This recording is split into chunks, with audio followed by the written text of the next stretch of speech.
नमस्कार दोस्तों, आज हम करेंगे 10वीं क्लास के प्रश्नावली 3.2। इससे पहले अपने 3.1 कर चुके हैं, जिसमें ग्राफी विधि का प्रयोग हुआ था। दो चरों वाले रैखिक समीकरण युग्म को हल करने हैं तो हमने ग्राफी विधि का प्रयोग सीखा था। यहां पर सीखेंगे अपन प्रतिस्थापन विधि का प्रयोग। प्रतिस्थापन विधि से किस प्रकार क्वेश्चनों को हल करते हैं, अपन इस विधि को जो है क्वेश्चनों के माध्यम से ही समझते हैं। पहला क्वेश्चन लेते हैं अपन 3.1 का, जिसमें दे रखा है पहले का पहला दे रखा है आपको x plus Y is equal to 14, x minus Y is equal to 4, x plus Y is equal to 14। दूसरा समीकरण दे रखा है आपको दे रखा है x minus Y is equal to 4। ये आपको दो समीकरण दे रखे हैं। आपको प्रतिस्थापन विधि से x और y के मान ज्ञात करने हैं। तो कैसे करेंगे, देखिए, इसको समीकरण नंबर 1 दे दीजिए, इसको समीकरण नंबर 2 दे दीजिए। ये है समीकरण नंबर 1, ये है समीकरण नंबर 2। देखिए, समीकरण 1 या 2 में से कोई भी समीकरण आप उठा के ले लीजिए, उसमें एक चर को अकेला करिए, दूसरे चर को और अचर पद को एक साइड ले जाइए, तो एक चर दूसरे चर के रूप में या पदों में ज्ञात हो जाएगा। जैसे आप यहां लिखेंगे कि समीकरण 1 से क्या करेंगे, समीकरण 1 या 2 किसी से भी कर सकते हैं, ठीक है, या समीकरण 2 से कर लीजिए। देखिए, समीकरण 2 क्या है, x minus Y is equal to 4। इससे क्या करेंगे अपन कि x बराबर 4 प्लस वाई, वाई को क्या क्या पक्षांतरित कर दिया, यानी कि उधर ले गए। तो अब x जो है वो y के पदों में आ गया, y प्लस 4 बराबर x हो गया, या x बराबर 4 प्लस वाई हो गया। तो x जो है वो y के पदों में आ गया। अब ये जो x का मान है, इसको समीकरण नंबर 3 दे सकते हैं। ये किस समीकरण से ज्ञात किया आपने, समीकरण नंबर 2 से। तो समीकरण नंबर 2 से ज्ञात किया तो रखेंगे किसमें, समीकरण नंबर 1 में। तो समीकरण 1 में रखने पर यहां लिखेंगे x का मान समीकरण 1 में रखने पर, देखिए 1 में x की जगह 4 प्लस वाई रखेंगे, क्योंकि x is equal to 4 plus Y है। तो x का मान 4 प्लस वाई यहां x के स्थान पे रखेंगे। तो क्या करेंगे, x के स्थान पर रखेंगे 4 प्लस वाई, ठीक है, plus y is equal to 14। अब क्या करेंगे, देखिए y प्लस वाई कितना होता है, 2y, तो आ जाएगा 4 plus 2y is equal to 14। अब 4 को उधर भेज देंगे तो इधर क्या बचेगा, सिर्फ 2y is equal to 14 minus 4। यहां 4 प्लस का था, उधर जाके हो जाएगा माइनस का, ठीक है। जब कोई संख्या प्लस माइनस में होती है तो एक पक्ष से दूसरे पक्ष में भेजने पर उसका चिन्ह विपरीत हो जाएगा। माइनस की है तो प्लस की हो जाएगी, प्लस की है तो माइनस हो जाएगी। यहां 4 प्लस का था, उस साइड भेजा तो हो गया माइनस का 4। 14 में से 4 जाएंगे, 10 बचेंगे, तो 2y इज इक्वल टू 10। अब 2 को कहां भेजेंगे, ये 2 y के साथ गुणा के रूप में, इसीलिए इसे 10 के नीचे भेजेंगे, ठीक है।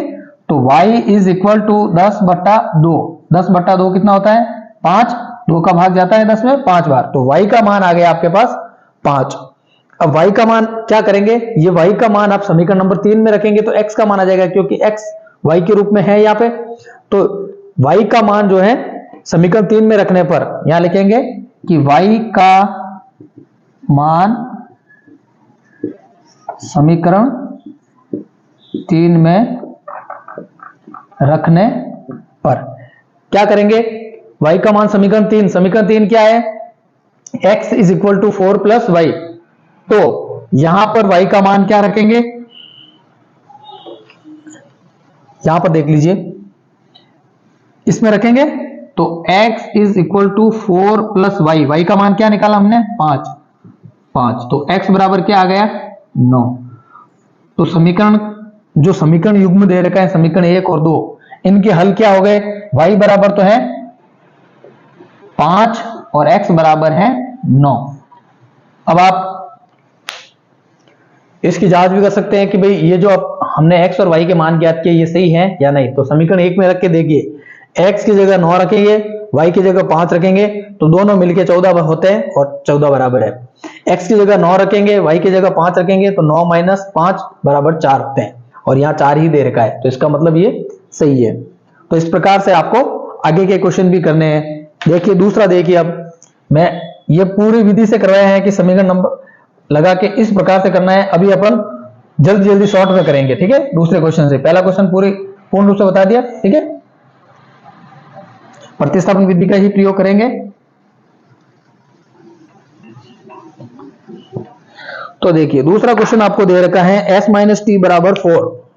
पहले का दूसरा दे रखा है s माइनस टी बराबर 3 दे रखा है 3, और दूसरा समीकरण आपको दे रखा है s बट्टा 3 प्लस टी बट्टा 2 बराबर 6।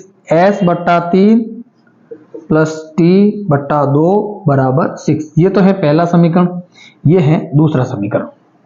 देखिए जब भी आपके पास कोई समीकरण दे रखा होता है जिसमें बट्टे में कोई संख्याएं होती हैं, तो जिसके बट्टे में संख्या नहीं होती है वो तो सरल समीकरण है। इसका ये रूप सरल नहीं है तो इसको सरल रूप में करेंगे, s प्लस टी के रूप में करेंगे। ये बट्टे वाली संख्याओं को हटाने के लिए क्या करेंगे अपन, यहाँ पे आप लसाप ले सकते हैं या फिर जितनी संख्या है बट्टे में उनको आपस में गुणा कर दो, जितनी संख्या है उसको पूरे समीकरण को उस संख्या से गुणा कर दो। ये दो तरीके होते हैं। तो अगर आप यहाँ लसाप लेते हैं तो 3 और 2 का लसाप क्या आता है, एलसीएम क्या आता है, 6 आता है, ठीक है। अब 6 में 3 का भाग कितनी बार गया, 2 बार। 2 का गुणा s से होगा तो 2s प्लस 2 का भाग 6 में कितनी बार गया, 3 बार। 3 का गुणा t से होगा तो 3t इज इक्वल टू 6। अब इस 6 को भेजेंगे उधर तो हो जाएगा 2s plus 3t is equal to 36। अब ये नए रूप में आ गया है, सरल रूप में समीकरण 2 ये दे रखा था। अब ये ही समीकरण 2 इसको मान के चलेंगे, समीकरण 1 इसको मान को, ये सरल रूप में आ गया। अब आप करेंगे प्रतिस्थापन विधि का प्रयोग। प्रतिस्थापन विधि का प्रयोग करने से पहले आपको ये देखना है कि दोनों समीकरणों में दिखने में इजी कौन सा समीकरण है। देखिए ये समीकरण थोड़ा डिफिकल्ट दिख रहा है, इसमें s के साथ 2 का गुणा है, t के साथ 3 का गुणा है और बराबर 36 बड़ी संख्या दे रखी है, और ये छोटा समीकरण है s माइनस टी बराबर 3। तो इस समीकरण को लेंगे जो सरल दिखता है ताकि आपकी हल करने में सरलता आ जाए, ठीक है, सरल तरीके से हल हो जाए। तो क्या लिखेंगे यहाँ, समीकरण 1 से क्या करेंगे, s माइनस टी बराबर 3 है तो s बराबर क्या हो जाएगा 3 प्लस टी, इसको समीकरण 3 दे दिए। यानी कि आपने एक चर s को t के रूप में ज्ञात कर दिया है।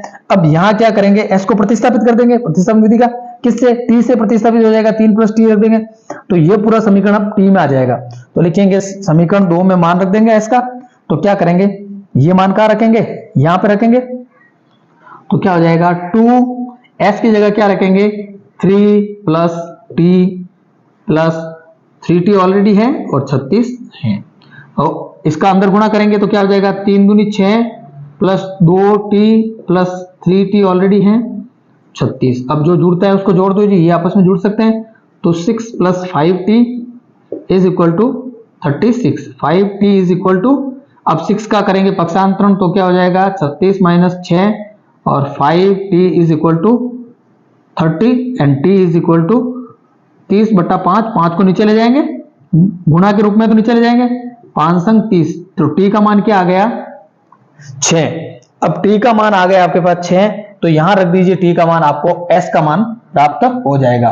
तो समीकरण 3 में रख देंगे, समीकरण 3 में t का मान रखने पर क्या करेंगे, 3 क्या है, s is equal to 3 plus T, t कितना आ गया 6, तो s बराबर कितना हो गया 9।